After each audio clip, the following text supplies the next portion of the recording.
Woo! You gotta be a special lady. Woo! Cause you got me sitting on top of the world. Sitting on top of the world. Woo! And that shit kind of loud, man.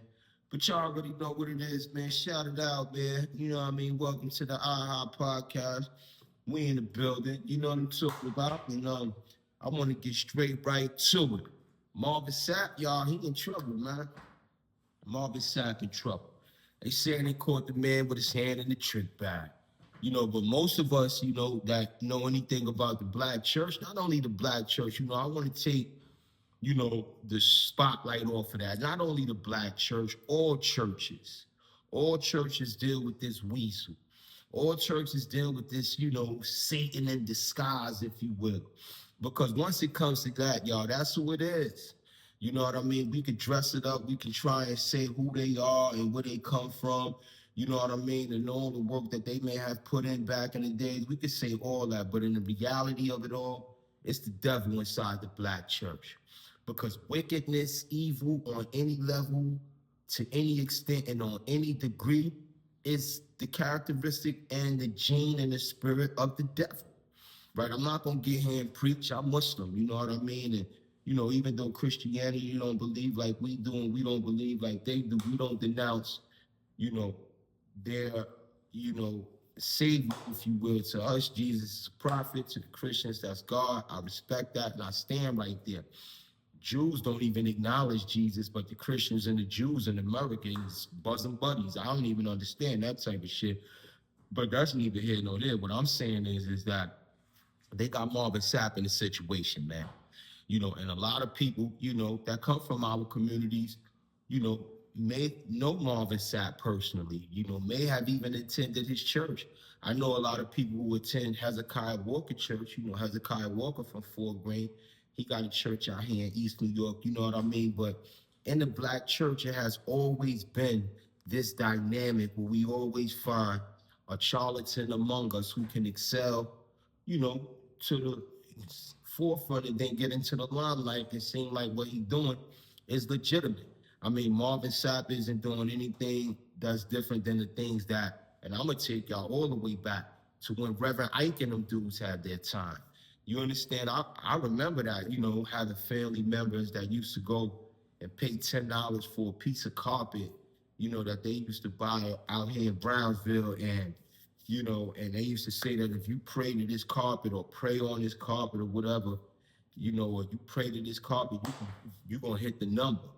You know what I mean? And so, the black charlatan, because that's what they are. They're not preachers. They're not men of God. They're charlatans. They're charming Carmen. You know what I mean? That's just like the dude they just recently jammed up in the trick bag, the kid from out of Brownsville on Preacher, or whatever the case may be. I remember the cat from Sing Sing, but I was never really impressed with that type of stuff because that's not the type of game plan that I play. I even knew a couple of dudes, in prison. Now that I think about it, how they used to control the reins of, their congregation. And when you see them out and about throughout, the remainder of the day and their time in prison with you, they're the ones who always got on the nice things and always got a pocket full of candy. Not saying that they don't get the blessings and they don't deserve the blessings from people in their lives who might, make things, comfortable for them in that way. But in the reality of it all is when you playing with religion, these are the types of things that we see transpire. I know a lot of people are brokenhearted to see this happening to Marvin Sapp because from what I always knew about him, I thought about him, I read, I heard about him, like he was a solid dude, you know what I mean? Like, he was really, voice of fervous about the issues that the community was going through. And he was using his platform with the church to speak to political issues and to political, happenings. And so, I've heard some solid things of it. And I definitely like that Big Smash song that he had years ago, never would have made it. I had made light of it earlier on my Facebook, and I was like, hey, yeah, Marvin, we see you never would have made it without you putting your hands inside everybody else's pocket, offhandedly. I was making a joke, but in the reality of it all, we really should, be circumspect to that because this type of, happens happening. I was gonna call it a happenstance, but it's not. But this, occurrence that's going on right now will go on again in the future, and then beyond from that, just as has it's been going on since way back before we was even born. This is not something new to humankind. It's just that in the times in which we live today, with modern day technology and cameras all over the place, we have a microscopic look into the things that people are individually doing inside their own lives. And me, for one, they trying to say that it was a crime. I got something on that. Something about, but to me, they trying to say that it's a crime. But when you really look at the intent behind any act, and why would this guy do that in a congregation knowing that people got their cameras? So, I don't think the intent was a criminal one. It was just exposed, for what it was, and it was exposed to the capacity, that it had enjoyed in that regard. Let me say that, because at the end of the day, man, I mean, you can't be in front of a congregation of people, saying to them that nobody can leave until everybody at least donates $20. You can't do that. If I try something like that, that would be crazy because, of my history and my record, they automatically gonna put me in a trick bag with that. And there should be no favors when we're measuring a person by a rule, right? Class, status, race, none of that should have anything to do with, being measured by a rule that the people have came to in the consensus about and said this is the rule of measure that we're going to take people to task.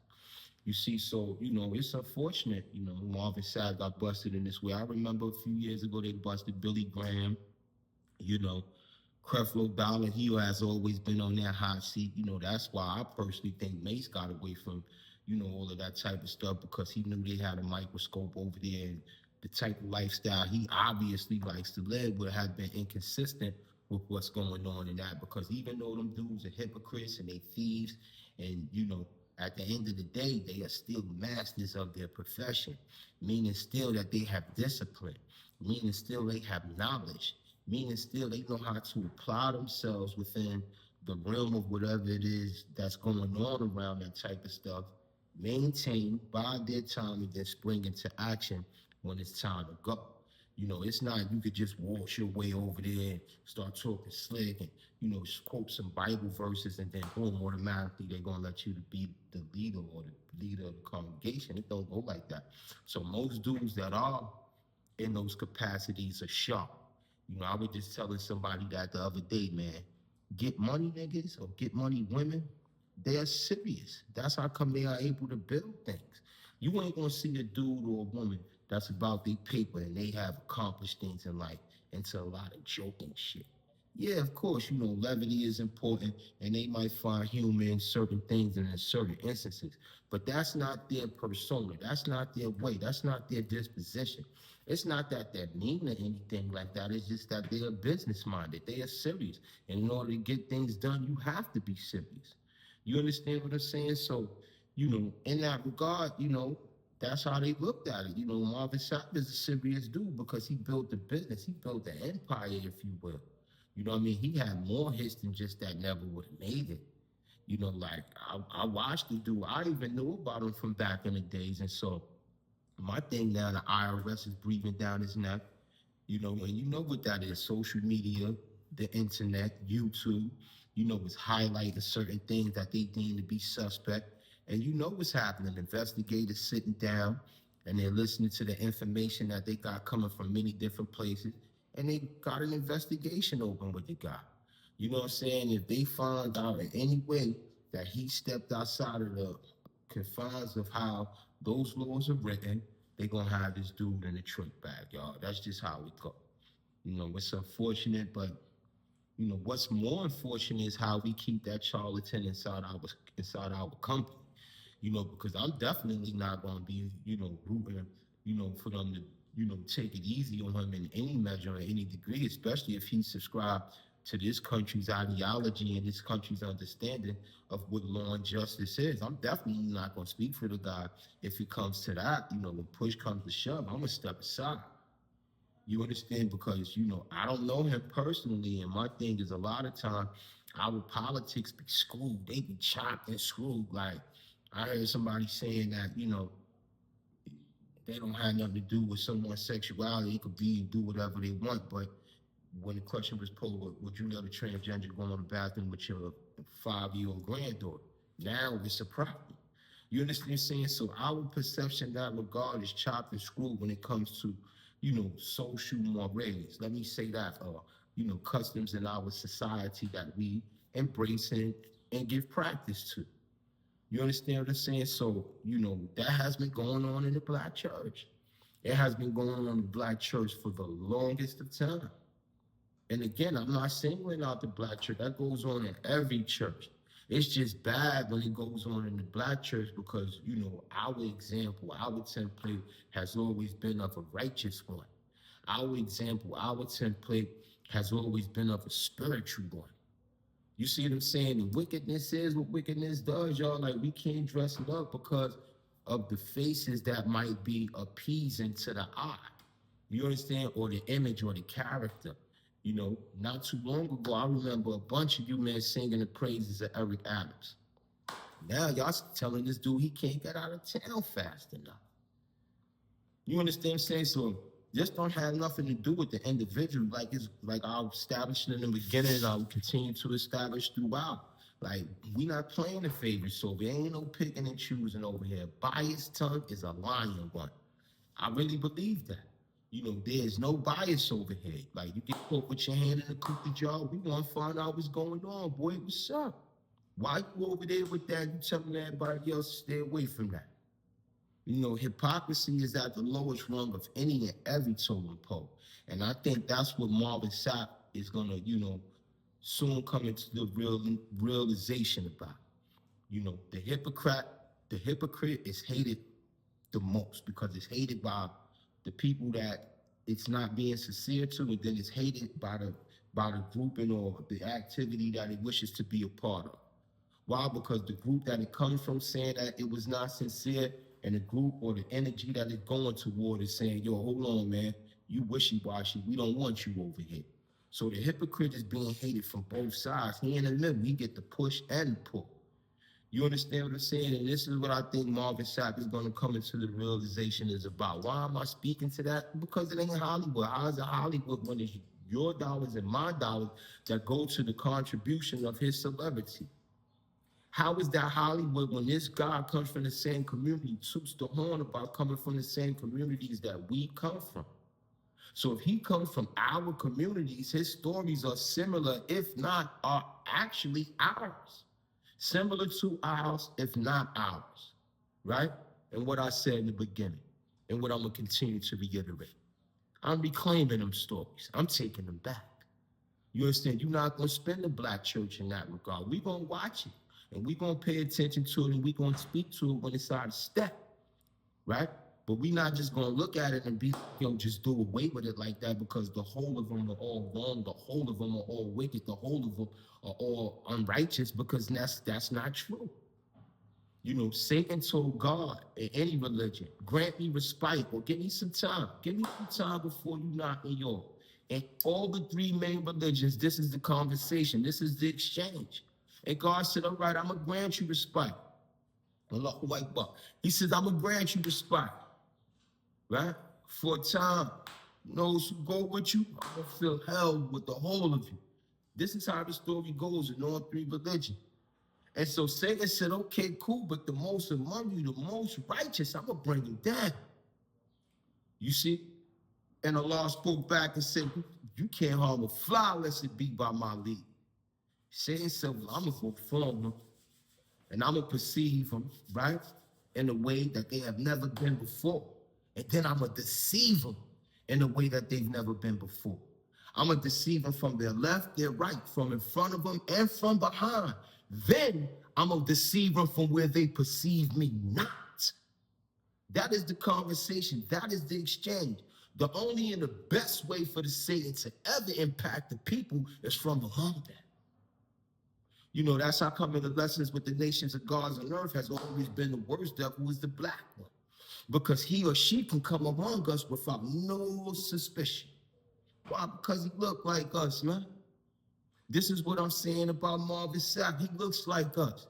And that ain't a bad thing. It's a beautiful thing because black is beautiful, right? When it remains beautiful, right? That's not beautiful what the brother's doing, man. What the brother's doing is ugly because you cannot demand money from your parishioners with a locked door and don't think you not extorting somebody or putting the press on somebody because everybody don't identify with stimuli energy like the way you do. You might have thought it was a whole hunk of, he bugging, it's a joke, but to somebody else that don't come from that, don't know that, they might have been shook to death. These are the things that a leader must take into consideration when he's in front of his congregation. Why? Because the leader owns individual sense of relationship to each one of his constituents. Each one of his constituents must identify with a personal engagement with their leader when it's that time for them to seek leadership, right? So he knows his parishioners, right? And they are all not on the same wavelength. They are all on the same playing field, but not on the same wavelength. And understanding that a leader would know, I'm not gonna say should know, a leader's supposed to know that he has to understand how to deal with each of these individuals in congregation, but also in the individual capacity. That's the ability of a leader. That's how come everybody can't be a leader. You see? And so now they got their leader in the trick bag, and he looks like us. You know, and they're going to tell the story and spin it the way they do. You know how this go, right? But let us be the echo. Let us become the voice from the echo. I say, we ain't all like that, huh? You know what I mean? Yeah, we swagged out. We talk that shit, but we not all like that, huh? You know what I mean? Don't get fooled by what you see on the outside because what the inside got in store is something totally different. You know, it's the don't judge a book by the cover thing again. You know? Nevertheless, like I began, you know, and as I would end, Marvin Trick in the trick bag, right? I mean, Marvin Sapp is in the trick bag. I ain't calling him Marvin Trick, but Marvin Sapp, we're going to get on Trick Daddy another day because he said some crazy shit that I just seen I want to touch on. But anyway, Marvin Sapp is in a trick bag right now, y'all. You know, I can't say nothing in that way except, you know, if he ain't, or if he's not, you know, guilty of the things that they're laying accusation about him for, then, you know, Allahu Alam. But if he is, man, I mean, he has to be measured. You know, he has to be held account, man, by the same system that, you know, our society has deemed to be law and justice. Can't do that black car stuff because it was black people they accused him of stealing from, right? And with that, I'm gonna let you go, right? It's Tuesday, is it? No, maybe it's Wednesday.